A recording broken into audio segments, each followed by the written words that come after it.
The latest weather, traffic, and news updates online at 560theanswer.com. Now, from the Signature Bank Studios, this is Chicago's Morning Answer with Dan Proft and Amy Jacobson on AM 560. The Answer.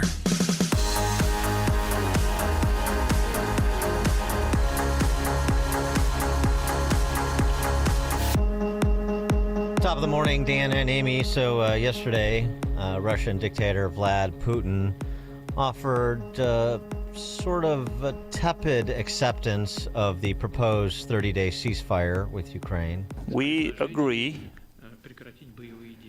with the propositions to stop hostilities, but we proceed from the fact that such ceasefire should be such that would lead to a permanent peace and remove the original causes of the crisis.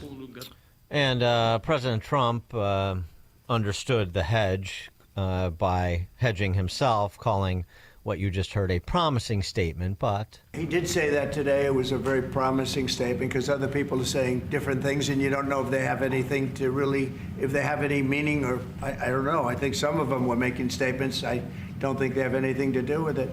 No, he put out a very promising statement, but it wasn't complete. And yeah, I'd love to meet with him or talk to him. But we have to get it over with fast. You know, every day people are being killed. It's not like, as we sit here, 2 people will be killed. Think of it. 2 people are going to be killed during this little period of time. Thousands of people a week are dying. So we really don't have very much time. We have to make this fast. It shouldn't be very complicated. Trump also provided some color on the ongoing negotiations. Well, we'd like to see a ceasefire from Russia. And we have, not been working in the dark. We've been discussing with Ukraine land and pieces of land that would be kept and lost and all of the other elements of a final agreement.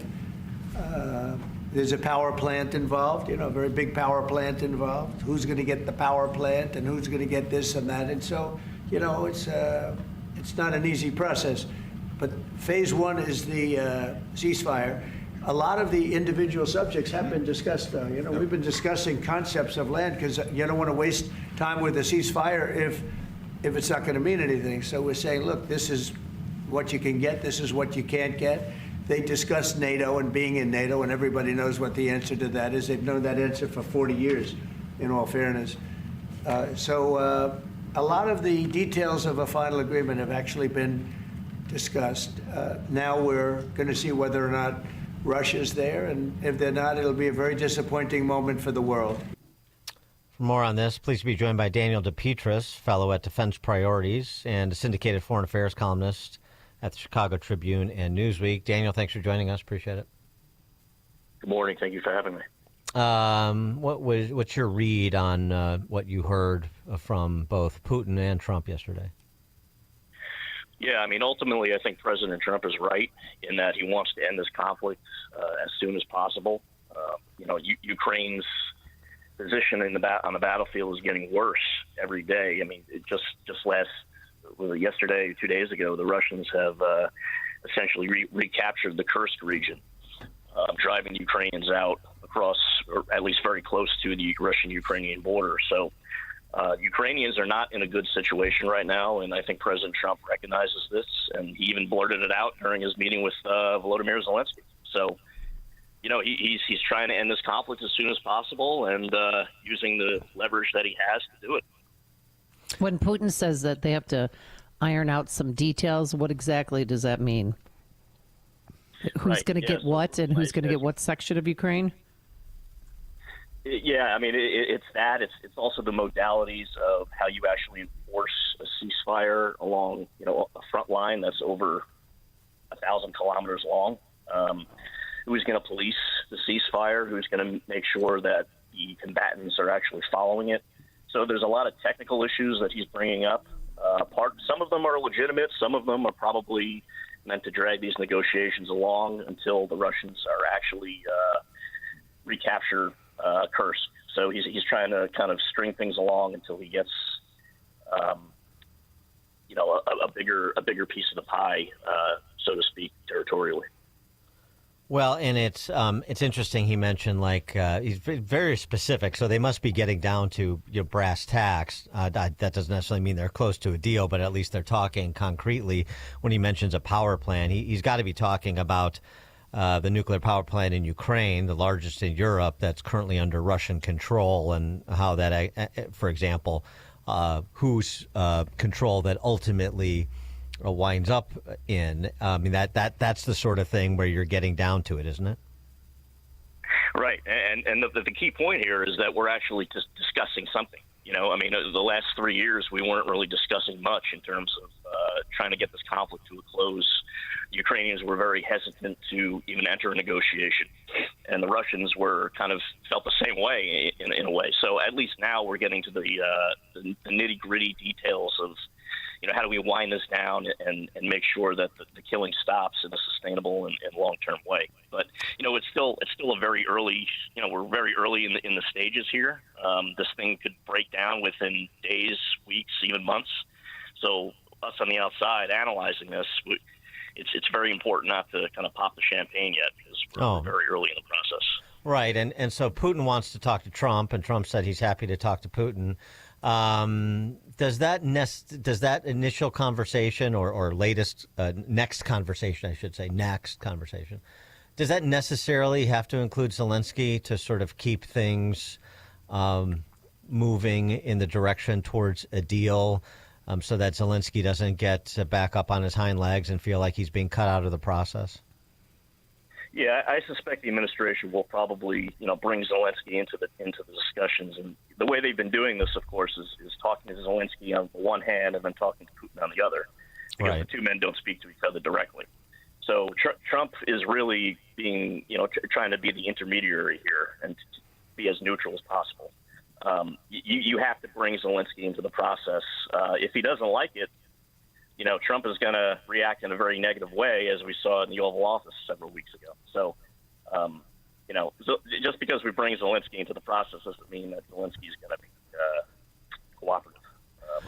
Well, right, but I mean, just the idea of Trump bringing, in a very real sense, Zelensky and Putin to the table. And it doesn't have to be a photo ops and public, and this is serious business, and it's ugly business because of what Putin has done. So I understand that, but bringing them to the table to have to hammer out a deal that ostensibly neither side is going to be completely satisfied with, which is the only way you're going to get to a deal. I mean, that would really, I think, advance the prospects for a peace deal, and maybe sort of lock. It's hard to say for sure lock him in, but just the idea of that, I think, puts more pressure on Putin to substantially honor whatever deal is cut. Yeah, I think that's correct. I mean, the administration has already kind of followed that strategy, right? I mean, they talked to the Ukrainians and locked them into a 30-day ceasefire, and now the ball is in Russia's court, and they have to either accept or decline. And if Putin declines, he doesn't know how Trump is going to respond to that. So strategically and tactically speaking, it was a smart play by the administration, and I suspect they're probably going to continue that as these negotiations continue. What do you think, if anything, would be a must-have from Putin, other than Ukraine not joining NATO? That seems to be a done deal. Do you think Putin is going to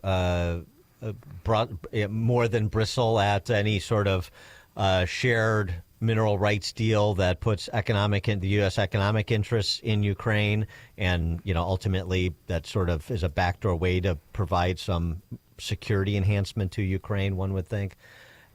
Is there any, is there something that would be a tell coming from Russia that either they're not serious or that they're going to ask a particularly high price because they feel like they're in a strong position? Yeah, if Putin starts discussing Ukrainian demilitarization and significant limits on the Ukrainian army's troop strength, what weapons it can carry, where those weapons can be located along the Ukrainian-Russian border, if he starts getting really specific into those details, I think the administration has a problem on its hands, right? Because allowing the Ukrainians, saying no to Ukrainians on NATO is sort of, like you said, a done deal, and we all know Ukraine isn't going to be in NATO. But limiting what Ukraine can do for itself in terms of self-defense capability, that could pose a very, very big problem to this peace negotiation. And outside of that. Yeah, and outside of sanctions, I mean, what can Trump do to put pressure on Putin to accept a deal he's not completely happy with? For example, I mean, can he, really put a crimp in their energy industry and, by extension, the Russian economy? Can he, essentially direct Europe to stop doing business, eliminate energy deals, stop doing business, stop buying oil and gas from Russia?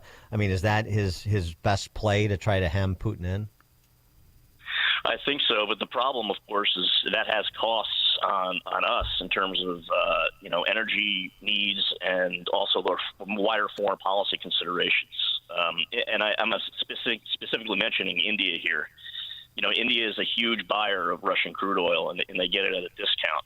Yeah. But India is also a key part of the administration's China policy. So if you try to sanction Russian energy across the board, you're going to have to sanction companies in India. And, I don't know if the administration is willing to go that far. So there are costs and consequences to any policy decision that Trump makes. That's the difficult part of this.